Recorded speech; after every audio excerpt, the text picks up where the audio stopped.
తిరుపతిలో 3 పార్టీల తరపున ఎమ్మెల్యేగా పోటీ చేస్తున్న అరణి శ్రీనివాసులపై బొమ్మకంటి రవి తీవ్ర విమర్శలు చేశారు. ప్రెస్ మీట్ పెట్టడానికి కారణం మన తిరుపతి ఎమ్మెల్యేగా పోటీ చేస్తున్న అరణి శ్రీనివాసుల గురించి ప్రెస్ మీట్ పెడుతున్నాను. అన్న నిన్నేదో ఒక హోటల్లో ప్రెస్ మీట్ పెట్టి కరుణాకర్ రెడ్డి గారి గురించి మాట్లాడుతూ ఉన్నాడు. పక్కన ఈ ఊర్లో కరుణాకర్ రెడ్డి దగ్గర అన్ని రాజకీయాలు అన్ని లబ్ధులు పొంది అన్నీ ప్రిపేర్ అయ్యి వెళ్ళిపోయిన వాళ్ళు ఏదో ఒకటి రాసిస్తే దాన్ని చూసుకొని చదువుతూ ఉన్నాడు. అన్న ఫస్ట్ పిఆర్పి, అటు తర్వాత తెలుగుదేశం, మళ్ళీ కాంగ్రెసు, మళ్ళీ తెలుగుదేశం, మళ్ళీ వైసీపీ, మళ్ళీ ఇప్పుడు జనసేన. నాకు తెలిసి నేను 35 ఏళ్ళుగా నేను రాజకీయాల్లో ఉన్నాను. నాకంటే ఎక్కువ 5 ఏళ్ళు ఉంటే కరుణాకర్ రెడ్డి గారు 40 ఏళ్ళుగా ఉన్నాడు.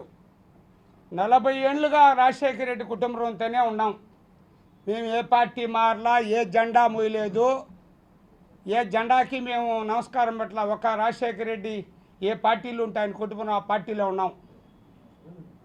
నువ్వు కూడా వచ్చావు, 5 ఏళ్ళు ఈ పార్టీలు ఎమ్మెల్యేగా ఉన్నావు. నువ్వు చేసిన తప్పులు, నువ్వు చేసిన దౌర్జన్యాలు, నువ్వు చేసిన ప్రాబ్లాల గురించి నువ్వు సర్వేలో ఫ్లాప్ అయిపోయినావు. ఫ్లాప్ అయిపోయిన దానివల్ల నీకు టికెట్ ఇలా ఆ నుండి పరిగెత్తిపోయినావు. చంద్రబాబు కప్పం కట్టినావు, పవన్ కళ్యాణ్ కప్పం కట్టినావు, సీటు తెచ్చుకున్నావు. నువ్వు చిత్తూరు నుండి వచ్చి ఇక్కడ మేము స్థానికుల్లో పట్టుకొని మమ్మల్ని విమర్శిస్తూ ఉన్నావు. ఇక్కడ స్థానికుల్ని అతను విమర్శిస్తూ ఉంటే అతను పక్కన కూర్చొని నవ్వుతూ ఉండి ఈ లోకల్లో వాళ్ళకంతా చెప్తా ఉన్నాను. అన్న ఈరోజు పెద్దక్కకి రేపు చిన్నక్కకి గుర్తుపెట్టుకోండి. మన ఊర్లో మనం ఎన్నన్నా పడతాం, ఎన్నన్నా ఇదవుతాం. మళ్ళీ మనం తెల్లారి తెలిస్తే అన్న మార్కెట్ కాడనో టీంగిడి కాడనో ఎక్కడో ఒక చోట ఒకటవుతాం. చిత్తూరు అలాంటిది కాదు, మీ అందరికీ తెలుసు. చిత్తూరు ఒకప్పటి నుండి ఎలా ఉనింది, ఆ చిత్తూరులో ఎన్ని అరాచకాలు, ఎన్ని సమస్యలు జరిగినాయనేసి మేము కూడా మాట్లాడగలము. నువ్వు ఆడ నుండి వచ్చేసి నువ్వేదో పెద్ద పోటుగాడ మాదిరి సీటు తీసుకొని వీడికి వచ్చేసావు. ఈ ఊర్లో నీ పక్కన కూర్చొని నీతో కూడా కూర్చొని నవ్వుతా నిన్ను కేరింతలు కొడతా ఉండేవాళ్ళే నీ కోటీరు. అది చూసుకోవాలి నువ్వు. ఫస్ట్ కరుణాకర్ రెడ్డి గారి గురించి మాట్లాడేటప్పుడు ఆయన ఒకరి గురించి ఎక్కడ కానీ మాట్లాడు, ఎవరికి ఇబ్బంది పెట్టే వ్యక్తి కాదు.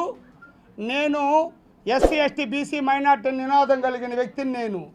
నేను 35 ఏళ్ళుగా ఆయన దగ్గర ఉన్నాను అంటే ఆయనలో ఎంతో అంత మంచితనం ఉంటేనే ఉంటాం. మీ మాదిరి మంచితనానికి నేను ఉన్నాను. మీకు మంచితనం అంటే ఏం తెలిసిన తెలుగుదేశం వాళ్ళు ఉంటూ వచ్చిన వాళ్ళకా ఏడ భూమి ఉంటే ఆడ ఆక్రమించుకోవాలి. ఎవడు విధానాలంతా ఏ పథకాలు పెట్టి చంద్రబాబు పెట్టినవన్నీ మీరు తినేయాలి. ఇట్లా వాటికి అంతా ఒప్పుకుంటే కరుణాకర్ రెడ్డి మంచోడు, లేకుంటే కరుణాకర్ రెడ్డి చెడ్డోడు. అందుకే చెప్తాను సేనన్న, నువ్వంటే ఒక గౌరవం ఉంది. పెద్దోడు వయసులో ఈ ఊర్లో రాసిచ్చిన స్లిప్పులన్నీ చదవద్దు. అవన్నీ చదివామంటే ఆల్రెడీ రాజకీయ నాయకులు ప్రజల్లో గబ్బు అయిపోయిండారు.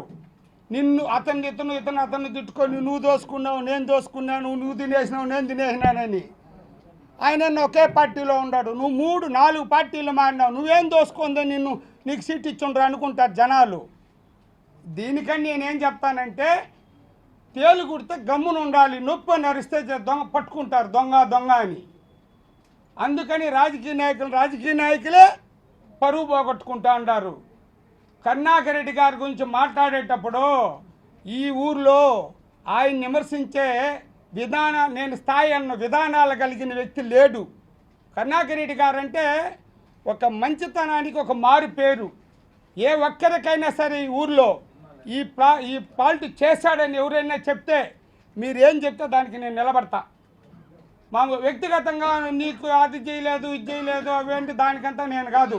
వ్యక్తిగా ఒక కుటుంబానికి ఎవరికి ఏ సమస్య చేయలే ఎప్పుడు. అందుకే దయచేసి 3 పార్టీలు మనకొద్దు, ఒక పార్టీ మనకు ముద్దు. 3 పార్టీల్లో యుద్ధం, అభినయ్ రెడ్డి సిద్ధం. దేనికైనా మేము రెడీ. నీతో కూడా కూర్చోండి వాళ్ళు స్లిప్పులు రాసుకొని నువ్వు రోజు చదివినావు అనుకో, నువ్వంటే ఒక గౌరవాలు కూడా మేము కూడా వచ్చి రోజు మాట్లాడాల్సి వస్తుంది. మాకేం పని పట్ల చంద్రబాబు నాయుడు మాదిరిగా ఎంచోపు ఎదుటోళ్ళని తిట్టే పనే. ఇది ఒకటి గుర్తుపెట్టుకొని ఈ 3 పార్టీలు నడుచుకుంటే మంచిది. దయచేసి సేనన్న ఈ ఊర్లో వాళ్ళ మాట వినొద్దు. ఇన్నావంటే ఇబ్బందులు పడతావు. నా మాటి నువ్వు లక్షణంగా చిత్తూరులో హ్యాపీగా నీ వ్యాపారాలు నువ్వు చేసుకొని బతుక్కో. మా ఊరిని వదిలేయి, తిరుపతిని వదిలేయి.